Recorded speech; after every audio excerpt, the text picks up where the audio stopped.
నెల్లూరు ప్రజల ఆశలు, ఆశయాలు, అభివృద్ధికి పరిష్కారం పొంగూరే అని నమ్మిన ప్రజలు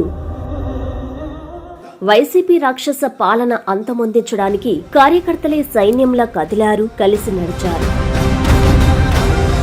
ప్రీవియస్ నేను ఫ్యాన్ గుర్తుగా కొట్టేశానండి, కానీ ఇప్పుడు రిగ్రెట్ గా ఫీల్ అవుతున్నాను. ఎందుకు వేసానని చెప్పి వైసీపీ అయితే మళ్ళీ వస్తే మాత్రం మరి దీనస్థ ఎదురుకు వెళ్ళిపోతుంది. నారాయణ 100% ఆయన వచ్చాయి. నారాయణ గెలుస్తారు. రాష్ట్రం బాగుపడాలంటే నారాయణ గారే గెలుస్తారు. నారాయణే వస్తాడన్న నమ్మకం ఉందండి. ఉప్పెనలా ఉరకలేసిన ఉత్సాహంతో పసుపు జెండాల సాక్షిగా పార్టీకి, నారాయణ గారికి మేమున్నామంటూ కొండంత అండగా నిలుస్తూ నెల్లూరులో నారాయణ గారి గెలుపు ఖాయం చేశారు.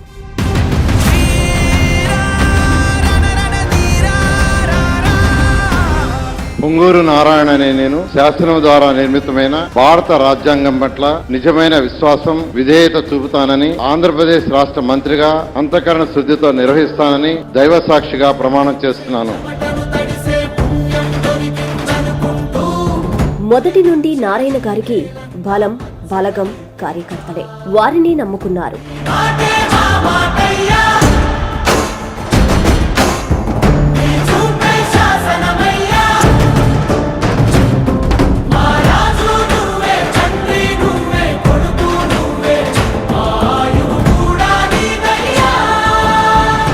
ఆ నమ్మకానికి నిదర్శనమే ఇంతటి భారీ విజయం.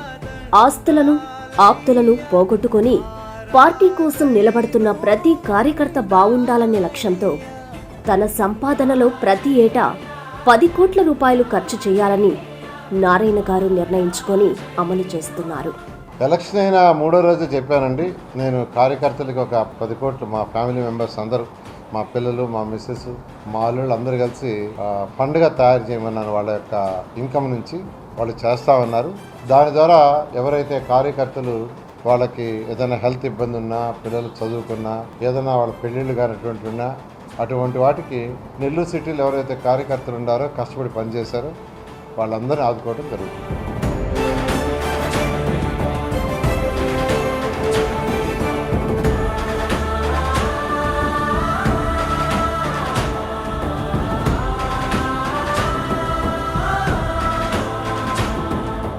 నా పేరు రోసి అయ్యా, మా భార్య చెల్లమ్మ. మా భార్య ఎదురు తోముకుంటున్నాం. బండి మేము కారిపోతుంటే, వాహన తెలిసి కారిపోతుంటే బల్లా మేము పెట్టి తోముకుంటున్నాం. నారాయణ సారు అందరికీ బండి ఇచ్చిండు.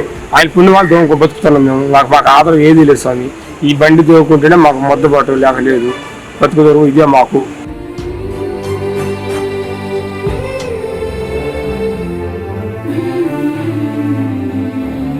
మరియు గెలుపు అనంతరం కూడా కార్యకర్తలకు ప్రతి కార్యక్రమంలో అంతే ప్రాధాన్యత ఇస్తున్నారు.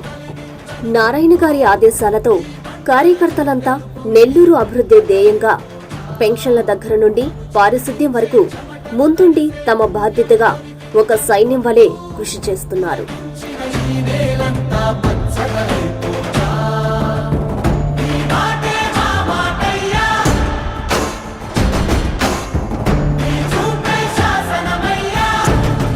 నెల్లూరు నగరాన్ని భారతదేశంలో ఒక మోడల్ సిటీగా చేస్తామని మీ అందరికీ తెలియజేస్తున్నాను. Thank you.